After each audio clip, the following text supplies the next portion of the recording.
Kinukumbinsi na ang mga residente sa La Union na lumikas habang hindi pa ganong kalakas ang hagupit ng bagyong Maymay.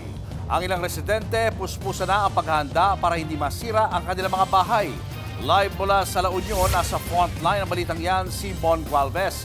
Mon, kumusta na ang panahon dyan at malakas na ba ang mga ulan?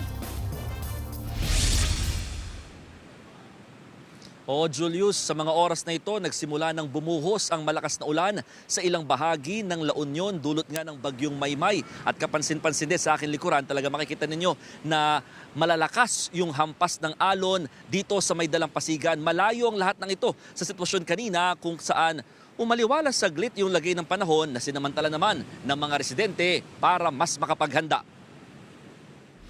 Kanya-kanyang diskarte na ang mga residente sa San Fernando City, La Union sa posibleng epekto ng bagyong Maymay. Gumawa na sila ng mga sandbag bilang pampabigat sa kanilang mga bubungan. Para hindi may hangin ng bagyo yung mga bubong ng kubo-kubo namin, pati yung mga bangka namin kasi nadala na kami nung nakaraang bagyo. Dito yung alon mahampas.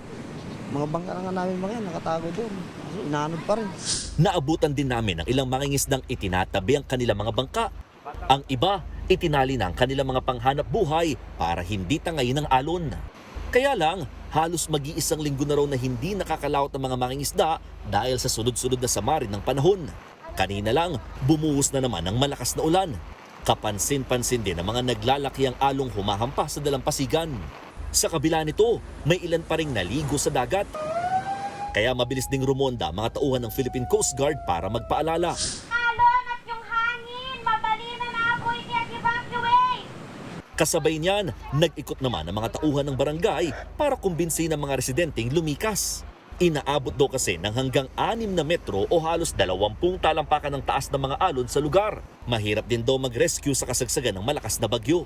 May ilan namang nakumbinsi gaya ng 2 senior citizen na ito. Wala raw kasi silang kasamang mas nakababata sa bahay. Naranasan ko po yung typhoon Emong saka yung Uwan, pero ngayon po, first time ko dito sa tabing dagat. Ito po yung nasa Lanta last year. Kaya takot po ako nararamdaman. Sa San Fernando City, aabot na sa halos 400 pamilya o katumbas ng mahigit 1,200 na mga individual ang voluntaryong lumikas. Nitong mga nakaraang araw, nakaranas ng pagbaha sa ilang bayan at lungsod sa La Union.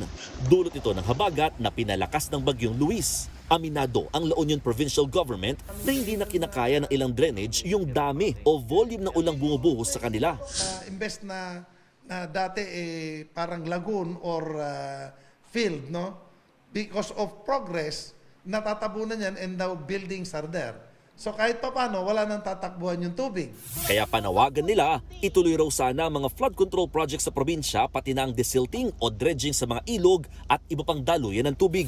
Sa kabila nito, naka-standby na mga rescue vehicles at rubber boats sa La Union PDRRMO oras na kailanganin.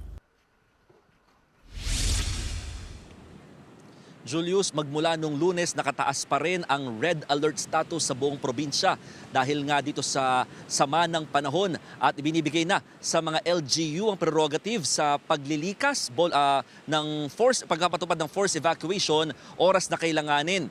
At pagbibida naman ng provincial government on their side, mula Hunyo nitong taon, naka-preposition naman daw ang mga food supplies at relief packs, kaya may pagkakataon naman or kumbaga mas okay na lumikas na, sabi nila, para sa mga apektadong residente na mananatili muna sa mga evacuation center. Julius. Maraming salamat at mag-iingat kayo dyan, Mon Gualvez. Mga kapatid, Julius Babaw po.